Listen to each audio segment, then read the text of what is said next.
All right, good chat this week. We talk about how you'd look in a Speedo. Yep, CCMF day one. Coastal recap on the baseball regional. Something funny about the Sahara Desert. I still don't believe that. Talk about some walkthroughs and keeping clients just on the straight and narrow for that. Yeah, and veterans in Horry County and how big the market is for veterans here in our county. Quick 20 minutes. Check it out. Yep. Welcome to The Upswing, where real estate is boring, but the people and their stories are interesting. We're live? Yeah, we're live. All right. So I got a good one to start with. As we are kicking off summer, I just saw a new trend. What do you think of this guy? Speedos. So Speedos are a new hot trend in the men's fashion world, I heard. So Zara is actually some clothes that my wife buys me, some nice Zara stuff. And I got an ad and it popped up and basically, yeah, it said they were pumping out Speedos. So I just thought for us, as Myrtle Beach, like, would you sport a Speedo? So that picture, I mean, that guy was maybe we'll throw it up there for the people that are watching. But yeah, I mean, that's that almost looks like underwear. I'll give you another visual if you want to see. Yeah, I mean, that's good. It's a lot. But yeah, I mean, I'm not sure if they're coming back. Were they here? I don't know. I mean, when were they here? I think it was before our time, right? I mean, if you think about it, it's funny. If you think of the trends of shorts. So like people used to wear short shorts back in the day, and then like the Fab Five, went with the super long shorts past the knees. Now, like even like all your basketball guys now are like, short shorts, and the trend's definitely shorter shorts. All I see is my dad. In the Speedo? Yeah, he always wore a Speedo growing up. I'm sure he had so good like legs, it kind of really like, I don't know, it made it where I don't know, but I just didn't like them very much because my dad wore them all the time, and I think we were all kind of embarrassed. I mean, we'd go to the country club across the street, and Pops would be rolling out with the Speedo on, red, white, and blue. I don't know. We love our Myrtle Beach tours, but I'm going to have to say that I think the average tourist coming here would not look so fresh in it. My nephew Reed Insminger, we did go to Outer Banks one time, and he had a American flag Speedo, and he did rock that a few times. And but I mean, he was also like a bodybuilder, so he could kind of pull it off, I guess. But and it was Outer Banks, so it wasn't like a ton. We of move people on from around. that. I just thought it was funny. It hit my email. Would you wear it? I mean, I think I got some good legs, but I don't think I'd pull that off. Yeah. All right, make sure you stay in front of the mic there, bud. All right. What else we got this week? We got today's the kickoff for CCMF day one. Kicks off tonight. Little Rascal Flats, Tyler Hubbard. Who else? Who's the other one? I don't know. I don't even remember. I don't know. That's the biggest complaint this year is that not the strongest lineup that we've had the last few years. But it was always fun, super fun. I don't know if I'll make it tonight or not. But. Yeah, I mean, Thursday is always one of those. It used to be kind of where it really was just a kickoff night, and they only had 2 or 3 artists. But I mean, today the gates open at 3:00, so a lot has changed. Used to always be too that there was general admission, and then there was a main stage VIP, and then there was the super VIP. And back in the day, Thursday night was always everyone was together. Super was separate, but main stage VIP, they never had the gates up and all that stuff, and it kind of just was like a free for all, and it was kind of always really busy, and it never was fun. But I think they've changed that now, and at least it kind of separates a little bit and doesn't make it as crowded. Now it's all the same, just GA. Yeah. Yeah, I saw some photos too. I mean, we got a ton of rain last night and this morning, so that's going to be always fun for the people, especially in GA. We normally just walk down to Ocean Boulevard, go in that that gate there, and you can stay on Ocean Boulevard, and I won't have to walk in the mud too much. But so that might cook it down. That's the best part about. But yeah, I mean, VIP and super is you get off the mud. Yeah, 4 days. I mean, this is the 10th year. I've been every year. Normally, we always have a bus that we rent with all of our friends, and this year most of them backed out, so it's just us and one of our other group of best friends and yourself, and so we're we'll see what happens. It should be a good time, though. I mean, we've got 4 days of music, and we were just talking about how, like, I think I bought my ticket for $400 for main stage VIP, but it's 4 nights. At least the top 3 acts every night are good artists, great artists that you'd want to see. So the fact that you pay $400, sometimes some of these guys like Jelly Roll or something, you might spend $250 just to go see him by himself for probably an average ticket. Yeah, not even right. Lainey Wilson by herself, $200. So I mean, if it's definitely worth the money. We will spend a lot of money there as well, unfortunately, but should be a good time and looking forward to it. Touching base on some of our other last week stuff. So remember we were rolling into Coastal Carolina's baseball team had their the regional, and they won that sucker, took it down, won 3 straight games. So continued like a 21 or 22 game win streak, which is pretty awesome. So now they head to Auburn. Yeah. I know super regional. I know we forgot about it last week when we were talking about it. I forgot. So Brad Taylor, one of our good agents, he's got a super awesome connection to the Coastal baseball dudes, and the pitching coach bought a house with him here in town. He's got a connection to a bunch of those guys that are moving up. Obviously, so a new coach, Schnall, is a new coach, took over. This is his first year. He's been on the staff he played at Coastal, been on the staff for a long, long time, kind of been the coach in waiting since Gilmore's kind of a Hall of Famer, got out of there. And that's just he basically brought in a new staff. So brought a bunch of people. So it was cool for us real estate wise, working for some of those guys and helping them in town. Yeah, I think anytime our local sports can do something great. I mean, this is on the biggest stage. I mean, you're talking, right now we're basically in like the Sweet 16. Is the last 16 teams. Top 8 go to Omaha, right, and have a chance for the World Series. And I guess when you get there, then it's all double elimination and stuff. But what do you think about the thing that happened with our head coach and Florida's coach, really, I guess? I mean, that's like, you still don't know like the full story. So like I'm in this crazy group. Well, I did see the video. I don't know. You didn't see the video of the Florida head coach just screaming on the sidelines right in front of his dugout, in front of his team about, I guess they were supposed to start at noon, and it got pushed back to 1 for whatever reason. Yeah. I'm not sure when it got pushed back. Well, I think it's because I heard the Coastal's game Friday night started at like 10:38 first pitch, was super late. It would rain delays, all that kind of stuff. And so then it was, I don't know if the Florida game was moved back. Must have been like Saturday morning or something like that. They let him know they're moving it back. So, whatever. And then he just lost his mind on the staff, on the grounds, cats. And it was pretty wild. So maybe he thought that they were getting an advantage, I guess. Maybe, Coastal was getting an advantage by maybe waiting an hour because they played until 1:30 in the morning. Right. I don't know. But I saw something else. I was listening to like an ESPN, group, and so one of the baseball guys was like, basically what he did wasn't right, and it's Schnall, stuck up for him, and basically it was pretty cool that he stuck his neck out there and getting first year coach, like basically, and this guy's apparently like a Hall of Famer coach too that's been around forever, basically said this isn't right, this is wrong what you did. I think that was pretty cool. He got a lot of props for that. But then there was a baseball guy that said, listen, like what the coach did was wrong, I guess, but baseball is such a creature of habit sport that like we know if our game is this time, we have to eat this many hours ahead of time. Have to do this, have to do this, have to do this. I don't know if it was moved like an hour before the game or whenever it was. That his point was, if he has any reasoning to, his point with being so ticked off about it was that I guess they're scheduling purposes. But yeah, man, everybody's trying to make it work. It's freaking bringing a bunch of games in with a bunch of rain and all that kind of stuff for it overall. But I think again, it was national news, like ESPN news, and kind of all news is good news to a degree, but I saw definitely some big wigs really sticking up for our, the Coastal's head coach and what he had to say. And that, cause it's just, you're trying to teach these kids a certain way to do things and, act a certain way. And he's been doing it for a long time, and he did it right in front of his team. And it's just kind of like, it just was pointless. It wasn't needed. So he could have expressed his concerns some other way anyways. So, Sahara Desert stuff. Remember that? This is crazy. Yeah. I never heard of this. You told me this. Yeah. I don't know why I guess I like to watch, especially during hurricane season, which is a topic that is, hurricane season is technically just started June 1st, but the Sahara Desert dust, I guess, comes across the Atlantic Ocean, and it actually affects hurricanes. So like when there's tons of dust over the Atlantic, I still don't believe this. He doesn't believe me, but when it's over the Atlantic, basically it just like kills any hurricanes that may or may not form or whatever. So, but yes, currently we've had yesterday, today, I think tomorrow, there's kind of like, it looks like there's clouds, but it's just not a blue sky. I mean, it almost looks a little foggy, but it's not. It's really just the Sahara dust. Does the dust where does it fall eventually? It's got to like come down at some point. I don't know. I would have to ask Ed Piotrowski or something about that. Maybe like gets to Canada and then drops in.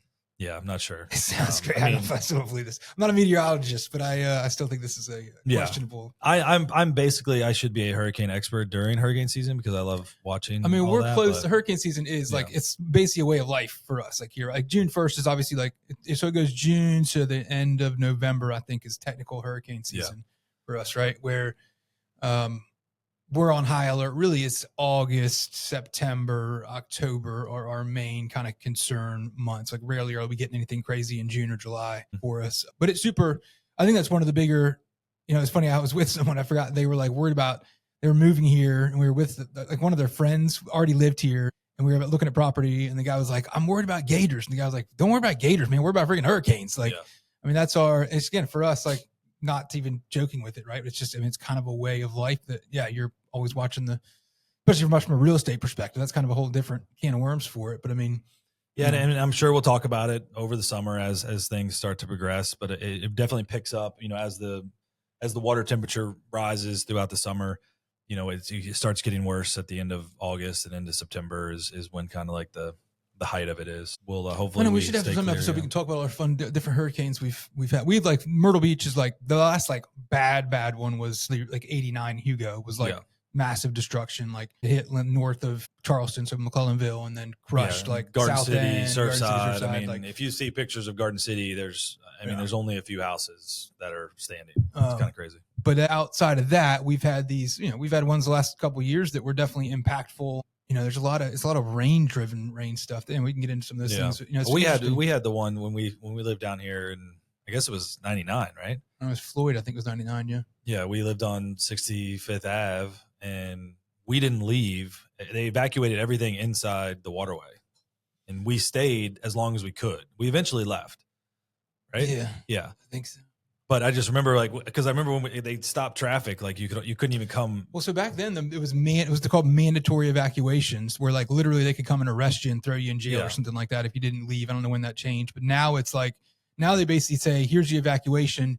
We're not coming to help save your butt if there's an issue and you stay and you're an idiot and you stay." Type. Well, we went and tried to surf. Remember we went over there. There was like the roads were just a ghost town, and we went and surfed, and it was there was a little rough. Well, I remember we got in, and within 20 minutes, we were 20 avenues south. Yeah. And we couldn't even, I mean, it was so bad. I mean, we were so stupid. The lifeguards were out there, and they were just like, what the heck are you guys doing? And then we had to walk all the way 20 avenues north, holding our boards, just getting pelted by the wind. So it was a good time. No, I mean, and us, it's funny. We had, these last couple years, we've had some that were just created a little bit of storm surge stuff, like Garden City, Cherry Grove. I got a closing. I remember in Cherry Grove that this is when rates started bumping up. It was 2 years ago. And basically it was just storm surge. Like Cherry Grove, basically that whole peninsula gets like a foot of water that comes across it. These guys had actually closed on the house. And, when you go to contract, you're expecting to buy the property in the condition it was when you went to contract. The whole pool was flooded. It was freaking green. The pump was shot. Yeah. And they're supposed to close the next day. And I'm like, hey man, let's just delay it. Don't go to closing. We'll wait. We'll figure out. And he was like, I got to close that a rate lock because the rates had jumped up like a half a point. So they ended up closing on it. We ended up getting the seller was good to us and ended up replacing the pump and helping get it cleaned up. And that's another thing. I think when it comes to real estate with hurricanes, anytime there's something going on and it doesn't even matter if it's here, right? Like if there's a bad hurricane that hits Florida and you have a closing here, the insurance companies won't. Yeah, they'll put a whole. So it's basically if there's a named storm out there we're at all in the projected path of it. They basically, I forgot the term for it off the top of my head. It's on the tip of my tongue, but basically that's they'll put a halt on all closings. Yeah. Basically, they're like, we're not going to close on it till this passes, and you got to do. We actually a lot of times got to do re-inspection. So if there was any sort of level of again, it may be a FEMA thing or something like that. But it's super impactful. And again, from a real estate perspective, it's just stuff we deal with. I feel like sometimes even the lenders want to have some sort of inspection or something. I don't know. Well, that's with the lender, it's the appraisal, right? So basically, if we're I think if we've had a lender that has gone out before, themselves, to check it, you know what I mean?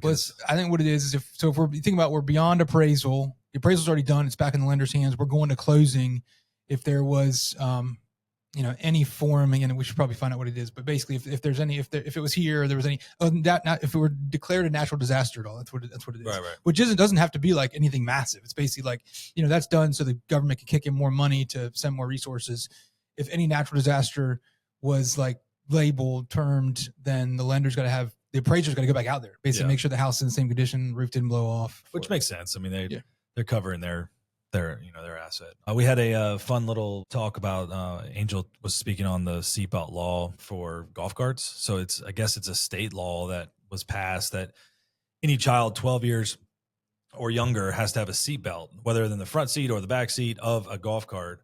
And I think that maybe each county and city can kind of, have their own rules and regs. But I mean, this is a state law. So, I mean, we'll see what happens. It goes back to the whole like helmet thing we were talking about, right? Yeah. Is it a state law? Who can you supersede the state law or not? Right. Yeah. I mean, my thing is that the golf carts are, first of all, they're super expensive. Some of the really nice ones that they have out there, I mean, they're just as much as a car, but now they're going to be getting a ton back into the shop to get seatbelts added. So, I mean, if you're in the golf cart business, and it's good business to be in the state of South Carolina. Mine's got go. I think my dad actually put seatbelts on mine. So mine's nothing too crazy decked out, but we got seatbelts on it, and, front and back and that sort of thing. So I mean, that's just something that it's just a weird thing because there's so many people that ride golf carts, especially you get behind when you're heading to the beach or whatever. Some of them are going 10 miles an hour and you really can't, you can pass them if you're allowed to, but you have to be careful because you can't get pulled over if it's a double line and they're going 10 miles an hour and you pass them. So have you ever had a client who I'm looking for a house, townhouse, second home, whatever, but I got to be golf cart ride to the beach? Of course. Yeah. So that's what I just had somebody that was thinking about that. So it's funny. Like I know in the city of Myrtle, you can go 4 miles from your registered address, which gets you like a pretty long ways. You can't drive down main roads. You can cross main roads at like stoplights and that kind of stuff for it. But that's a funny request that like, not a funny request, but that's something we get. Yeah. I didn't think about how far from the residence. I knew that, you had to be on roads that were 35 miles an hour or less. I mean, I don't know, no one's ever checked us that said, hey, where's your registered address? Type of thing. That's how 4 miles is probably pretty far. It gets you a long ways, around town. Yeah. Especially inside the waterway. Yeah.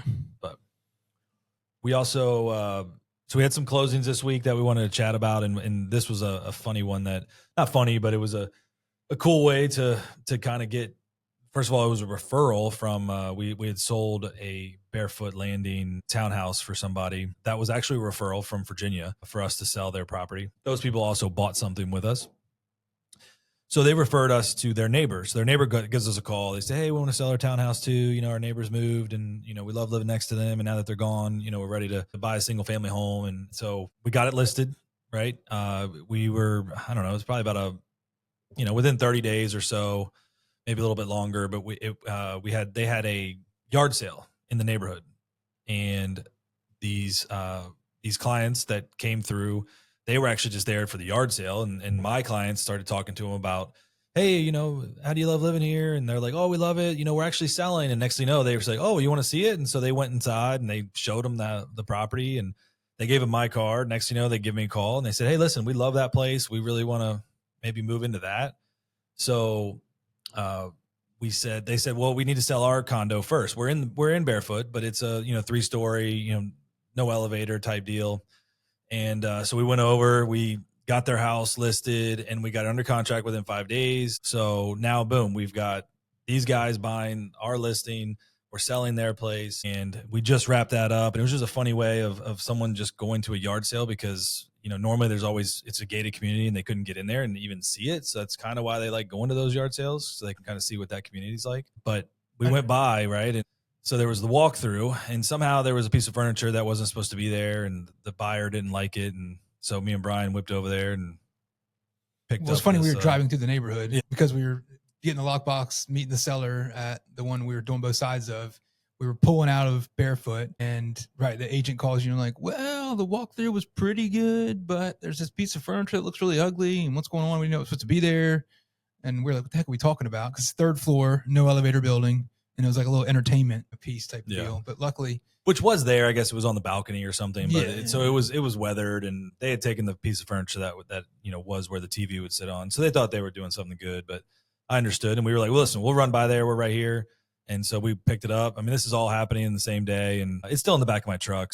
Yeah, I was like, listen, you got a truck, and I was like, have you seen us? We can freaking take some furniture down 3 flights of stairs. We got it in the bag. So that's what we do. It was funny. We were talking about on the ride home there, like just walkthroughs and the nature of us selling properties. And I know you were actually kind of like, I'm a little nervous about the walkthrough. Like, let's see, what do these guys think? So a lot of our oceanfront stuff, like lock, stock, and like literally everything, forks, spoons, knives, just sold. No one's even coming to closing. It's on a rental program. You could buy it in the middle of the week when someone's there. Like literally, just it's what you get. It's what you get. You literally are buying everything. But the ones where you got people that are living there, walkthroughs are interesting, right? So you have to go back to your bill of sale. What it did include, what it did not include. This was kind of a one where it was mostly furnished, but then the seller said, "I want to keep my bedroom set and the original entertainment." Yeah, and piece. there's artwork and some other things. And yeah, the old personal items is kind of where it gets to an interesting one. Like, because hey, is that piece of artwork on the corner that's personal? Is it personal or is it not? But I mean, I think overall, then you get like we've had some where we had that one crazy story where we're talking about sheets that were freaking missing, but the when you get down to especially if you live there, like is that your favorite coffee maker? Like, are you leaving it or not? But it's from a contract standpoint, you just got to be freaking detailed for put it all in there. Like you can't almost oversimplify it. Yeah. And we posted a video just the other day too. Actually, we posted it today, just about the veterans in our in our community and the amount that live here. And there was a really cool article. Yeah, that was Veterans United. They came up with their 23 criteria that they analyzed 600 cities around the country based on 23 different criteria and ranked the best places for veterans to live. And this is a mix of big cities, little cities. Yeah. I mean, it goes back and like number 1, Myrtle Beach. So super cool. We can handle this real quick. This is my favorite, going back to my lists of the week. So Myrtle Beach, number 1, Atlantic City, New Jersey, number 2, Lawrence, Kansas, Sioux Falls, San Diego, SD, South Dakota. Battle Creek, Michigan, Decatur, Illinois, Cleveland, Ohio, Altoona, PA, Rapid City, San Diego, Lawton, Oklahoma. Like I think on that list, I'd rather be in Myrtle Beach. But that's super cool for us to be ranked number 1, and it actually hit on a bunch of cool different points. And I didn't even look at all the 23 criteria, but it's obviously it was affordability and healthcare, and it actually was like the community, I think too. And we were surprised to see that it said 28,000 veterans lived in the area, which was 8% of the whole population, which is pretty cool. And so we pulled just kind of, we're able to see of the last closings, if an agent closes it outright, which everybody doesn't, like when we close out something in the MLS, right, we have to put, hey, it was cash or it was financing. And if it were financing, we're conventional or FHA. So if it was accurate, there probably was more of them, frankly, but there were 700 sales of homes, detached homes in the market, like the last 12 months that were deemed like VA financing. Average price was like mid 300s. Yeah. And it was funny. We had 2 that we sold in the last like 30 days that were VA deals. Those were actually both of them like 275, 279 for houses. And, VA financing can be a little bit trickier, but overall, it's something that's. Yeah, I mean, it's a little different, but I mean, the biggest part is, the inspections are a little bit more detailed, which is, I think that's a great thing. They want to make sure that the house is livable and in good order. So, I mean, what else you got? Anything else? I don't know, man. I got a busy week with clients. So trying to juggle some clients that are in town. I got one that I was just so I thought they were actually coming last Sunday. We had 6 properties on the list for Sunday, and I'm hitting them up Friday afternoon. I'm like, all right, I got these properties ready for you for Sunday. Let's rock and roll. And they were like, we're coming next weekend. I was like, I did not know that. So my date's wrong. So now they're flying in this Sunday. Of those 6 properties, freaking 4 of them were under contract. So bonkers. I was like, here's what a freaking happened, Yeah, in a week. What a week happens. Yeah. And we got to go back to the drawing board and try to find some other deals with them. But hopefully I'll meet with them and get some clients this weekend, mix in some CCMF and see where we go.